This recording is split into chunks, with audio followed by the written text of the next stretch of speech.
सासू माँ की नई सहेली।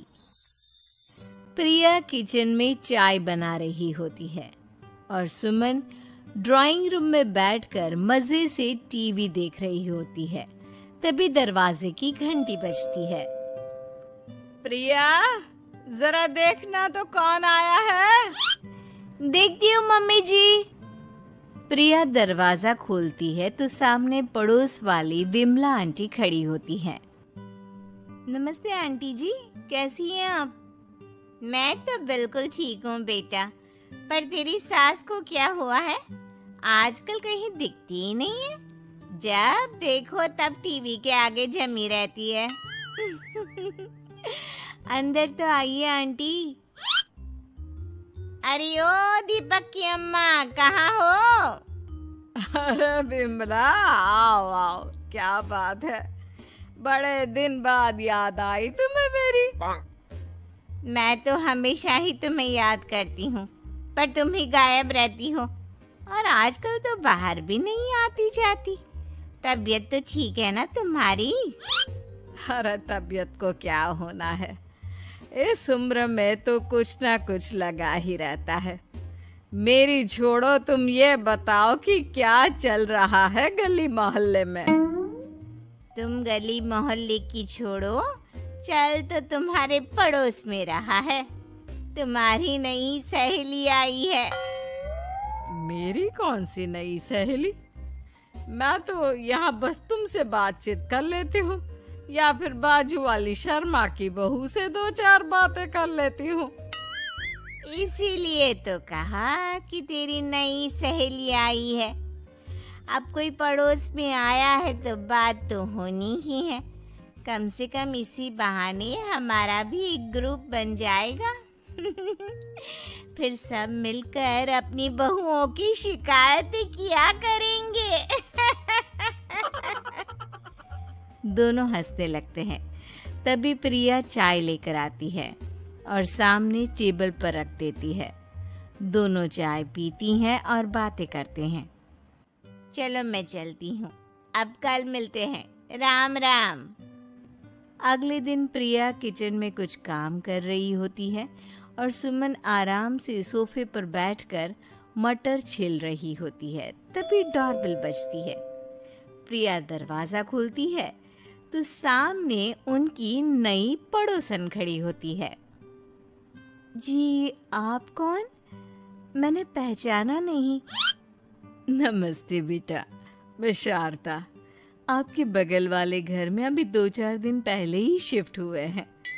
ओह अच्छा अच्छा अच्छा, नमस्ते आंटी, अंदर आइए ना आप। देखिए तो मम्मी जी, आज कौन आया है। इतना कहकर प्रिया किचन में चाय बनाने चली जाती है। नई पड़ोसन को घर पे देखकर सुमन थोड़ा हैरान हो जाती है। नमस्ते बहन जी, मैं शारदा, आपकी नई पड़ोसन। अच्छा अच्छा, आप हैं हमारी नई पड़ोसन। आइए आइए, और बताइए कैसी हैं आप? जी बिल्कुल ठीक हूँ। वो दरअसल घर पर छोटी सी पूजा रखवाई थी, बस उसी का प्रसाद देने चली आई। सोचा इसी बहाने नए पड़ोसियों से भी मुलाकात हो जाएगी। ये तो बहुत अच्छा सोचा आपने। सुमन प्रिया को आवाज लगाती है। अरे ओ बहू, जरा चाय पानी का तो आके पूछ लो। ये आजकल की बहुएं भी ना, जब तक बोलो नहीं तब तक कुछ नहीं करेंगी। आई मम्मी जी। प्रिया चाय लेकर आती है। दोनों बैठकर चाय पीती हैं और खूब सारी बातें करती हैं। अच्छा बहन जी, अब मैं चलती हूँ, फिर मिलते हैं। अब तो आना जाना लगा ही रहेगा। शारदा के जाने के बाद प्रिया किचन से बाहर आती है।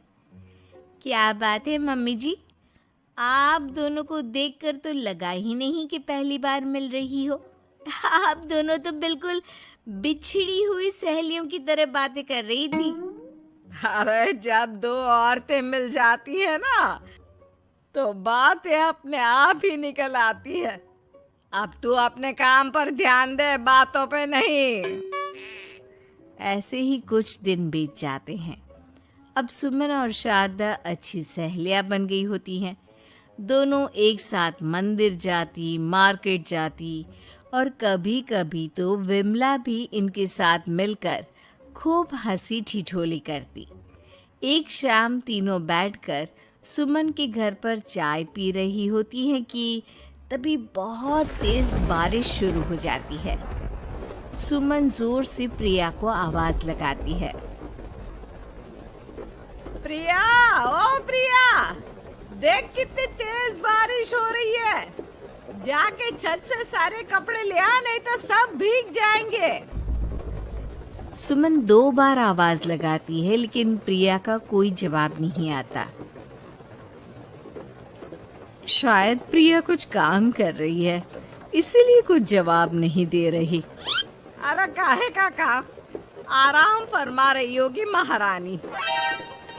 तभी प्रिया बीमार हालत में अपने कमरे से बाहर निकलती है। हाँ मम्मी जी, क्या हुआ? मेरी तबीयत थोड़ी ठीक नहीं है ना, इसलिए आग लग गई। अरे सारे कपड़े भीग गए और तुझे सोने से फुर्सत नहीं है। सबके सामने सुमन के मुंह से ऐसी बातें सुनकर प्रिया उदास हो जाती है और छत से कपड़े उतारने चली जाती है। सुमन, ये क्या बात हुई? प्रिया ने बताया ना कि उसकी तबीयत ठीक नहीं, इसलिए उसकी आंख लग गई। तुम भी ना खामखा उसे सबके सामने सुना दिया। अरे आप नहीं जानती शारदा जी, कुछ बहुएं ना बहुत आलसी होती है, घर का एक काम नहीं करना चाहती। ऐसा नहीं है सुमन, तुम्हारी बहू तो बहुत प्यारी है, तुम्हारी सारी बात भी तो मानती है। हाँ सुमन, तुम प्रिया के बारे में ऐसा क्यों सोचती हो? मेरी भी 2 बहुएं हैं, लेकिन मैं उन्हें अपनी बेटियों की तरह रखती हूँ। आखिर वो भी तो किसी की बेटियां ही है ना। और अगर तुम ऐसा ही व्यवहार करोगी तो एक दिन प्रिया भी तुम्हारे साथ ऐसा ही बर्ताव करेगी। शारदा और विमला की बातें सुनकर सुमन की तो बोलती बंद हो जाती है। वहीं प्रिया भी बाहर से सारी बातें सुन रही होती है। अरे मैं कोई उसकी दुश्मन थोड़ी ना हूँ, मैं भी उसकी माँ हूँ, लेकिन कभी कभी सास बनना पड़ता है, नहीं तो बहुएं हाथ से निकल जाती है। देखो सुमन, ये सब सोच का फर्क है। अगर तुम ये सोचोगी तो कभी प्रिया को अपनी बेटी नहीं बना पाओगी। इतना कहकर शारदा और विमला वहां से चली जाती हैं और सुमन अकेले बैठकर उनकी बातें सोचने लगती है। अगले दिन प्रिया और दीपक अपने कमरे में बैठकर बात कर रहे होते हैं और सुमन उनके कमरे के बाहर कुछ काम कर रही होती है और उन दोनों की बातें सुन लेती है। दीपक, तुम्हें पता है, हमारे पड़ोस में जो शारदा आंटी है ना, बहुत अच्छी हैं। अच्छा, ऐसा क्या हो गया जो तुम्हें वो इतनी अच्छी लगने लग गई? कुछ खास नहीं, बस कल जब मम्मी जी मुझे सबके सामने सुना रही थी तो शारदा आंटी ने मेरा साथ दिया। मैं तो सच में हैरान ही रह गई थी जब उन्होंने मम्मी जी को मुझसे ऐसा बर्ताव करने के लिए मना किया। अच्छा, फिर क्या हुआ? होना क्या था, शारदा आंटी तो मम्मी जी को समझा ही रही थी कि बहू को भी बेटी की तरह ही रखना चाहिए, लेकिन मम्मी जी तो मम्मी जी है ना, उन्हें तो मुझ में हमेशा कमी ही दिखती है। काश मुझे भी शारदा आंटी जैसी सास मिली होती जो मुझे भी अपनी बेटी जैसी समझती। सुमन ये सब सुनकर बहुत उदास हो जाती है और वहां से चली जाती है।